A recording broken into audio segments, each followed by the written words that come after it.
Assalamualaikum warahmatullahi wabarakatuh. Om Swastiastu, Namo Buddhaya, Salam Kebajikan. Kami dari kelompok 6 ingin mempresentasikan hasil dari tugas kami, yaitu tentang fenomena penggunaan bahasa pergaulan di Indonesia di dalam artikel jurnal ilmiah penggunaan bahasa Indonesia dan bahasa gaul di kalangan remaja. Di kelompok 6 terdiri dari saya sendiri, yaitu Baby Ananda Ahmad, lalu ada rekan saya Lisda Aisyah, lalu ada Lidiana Febrianti, dan juga Salsabila Nurul Apni. Selanjutnya, mengapa bahasa itu penting? Bahasa merupakan sarana utama manusia untuk berkomunikasi, menyampaikan ide, gagasan, perasaan, dan pikiran kepada orang lain. Dalam konteks kehidupan sosial, bahasa berfungsi sebagai alat pemersatu dan identitas suatu bangsa. Bahasa Indonesia sebagai bahasa nasional memiliki kedudukan yang penting, sebagaimana tercantum dalam pasal 36 UUD 1945. Lalu di sini ada menganalisis struktur kebahasaan teks. Analisis struktur teks. 1. Judul artikel langsung menunjukkan fokus penelitian. Kedua, ada abstrak ditulis dalam dua bahasa, yaitu bahasa Indonesia dan juga bahasa Inggris. Yang ketiga, dalam bagian pendahuluan, penulis menguraikan latar belakang masalah. Dan keempat, ada kajian teoretis. Pada bagian ini, penulis menegaskan posisi bahasa Indonesia sebagai bahasa nasional dan identitas bangsa. Selanjutnya akan dilanjutkan oleh rekan saya, yaitu Lisda Aisyah. Baik, selanjutnya dalam pembahasan, penulis menjelaskan asal-usul bahasa gaul yang berakar dari bahasa prokem pada tahun 1980-an.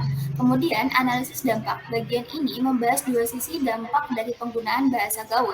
Di satu sisi, bahasa gaul memberikan ruang bagi kreativitas, namun di sisi lain, penulis menilai bahwa penggunaan yang berlebihan dapat menurunkan penghargaan terhadap bahasa Indonesia.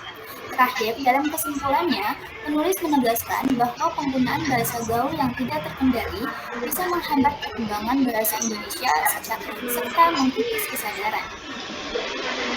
Selanjutnya, analisis unsur kebahasaan. Dari segi kebahasaan, artikel ini menunjukkan karakteristik bahasa ilmiah yang formal, objektif, dan terstruktur. Gaya penulisannya terasa akademis, namun tetap mudah dipahami. Penulis menggunakan bahasa yang sesuai dengan kaidah FUMI serta struktur kalimat yang jelas. Terima kasih. Selanjutnya akan dilanjutkan oleh rekan saya Lidiana Febrianti. Terima kasih Lisda Aisyah. Saya akan melanjutkan dengan menjelaskan tentang mengidentifikasi nilai-nilai keilmuan dan kebangsaan dalam teks. Dari sisi nilai-nilai keilmuan, artikel ini mengkaji fenomena penggunaan bahasa gaul di kalangan remaja dengan pendekatan ilmiah, menjelaskan sejarah, perkembangan, dan dampaknya terhadap bahasa Indonesia.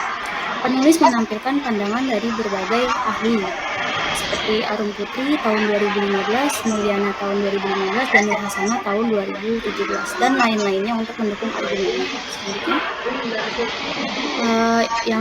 dari sisi nilai-nilai kebangsaan ada tiga. Yang pertama, cinta tanah air dan bahasa nasional. Penulis menekankan pentingnya mencintai dan mempertahankan bahasa Indonesia sebagai identitas nasional.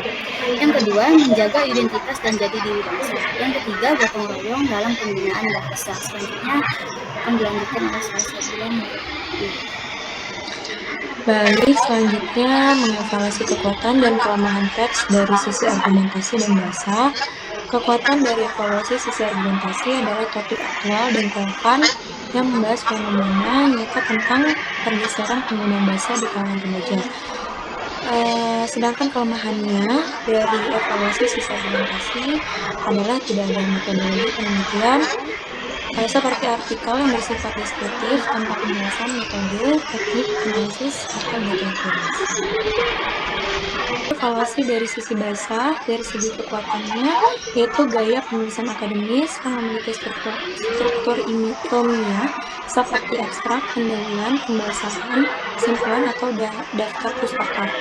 Sedangkan kelemahannya yaitu banyaknya kesalahan ejaan dan pengetikan seperti kepada menjadi kepada, bahasa menjadi bahasa, dan kesalahpahaman menjadi kesalahpahaman. Terima kasih, sekian presentasi dari kelompok 6, kurang lebihnya mohon maaf.